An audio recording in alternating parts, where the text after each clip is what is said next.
ګرانو کتونکو السلام علیکم. نن په کابل کې د چین د پاکستان او د افغانستان ترمنځ یو سفریقي یو ډېر اهم کانفرنس کیږي.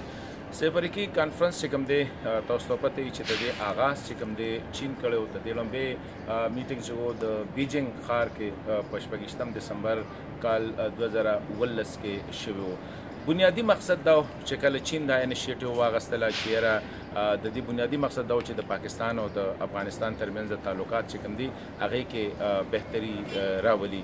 خو په دې کال کې موږ وکتل چې یاره هغې کې خو هغه خاطرخواه بهتري رانله نه. موږ وکتل چې یاره د دغه په حوالې سره د څه ورته وایي چې د دهشتګردۍ په حوالې سره د بارډر کنټرول په حوالې سره یا چې نور کوم د پاکستان او د افغانستان ترمنځ د ټرست ډیفیسټ په حوالې سره هغه خاطرخواه کامیابي موږ ونه کتله. اوس دا کانفرنس چې کوم دی کابل کې دا روان دی دریو مرحلو باندې به کېږي. بنیادي مسله هم دا ده چې په افغانستان کې لومړۍ مرحله کې به د پاکستان او په افغانستان کې دننه د سکیورټي صورتحال چې کوم دی په هغې باندې به خبرې کېږي. دویمه مرحله چې کومه ده هغې کې به بیا د طالبانو سره چې کومې خبرې اترې روانې دي هغې حوالې سره.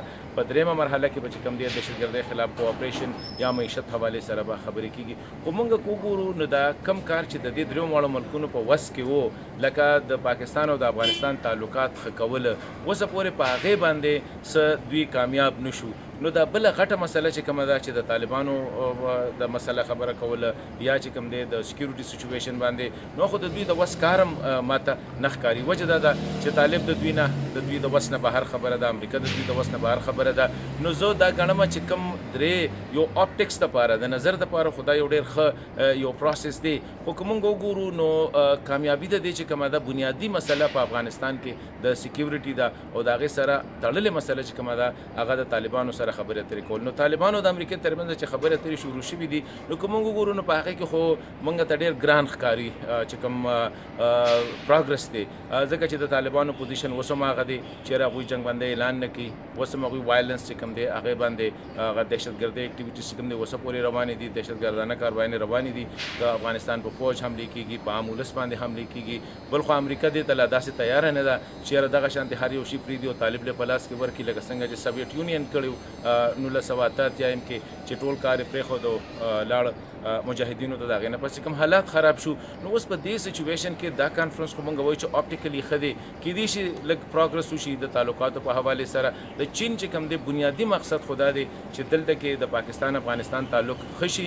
نو دا ون بیلډ ون روډ انیشیټیو چې کومه ده په دې باندې پروګرس هغوی غواړي چې وکړي. خو هغه به هله کېږي چې کله د دې دواړو ملکونو ترمنځ ټرسټ ډیفیسټ چې کوم دی هغه کم شي او دلته کې یو بل اعتماد سازي وشي. اعتماد سازي لا منګه ته نه ښکاري. نو هغه شی چې کوم د دې دریو ملکونو په وس کې هغه ونه شو. نو اوس چې کوم دی دغه خو ډېره ګرانه خبره ماته ښکاري. خو زه بیا وایم چې امید شته دی، تمه شته دی، کیدای شي طالبانو خدای باندې خدای پاک سدا دغه وکړي چې دا نور دهشتګردۍ اکټیویټیز او کوم چې دا پروپوزل دی چې د 6 میاشتو لپاره د دوی جنګ بندي وکړي. نو ما په خیال امریکا دې ته تیاره ده چې هلته کې یو انټرم ګورنمنټ راولي. بل دې حالاتو کې ډاکټر غني ګورنمنټ خو الریډي ډېر زیات کمزوری دی.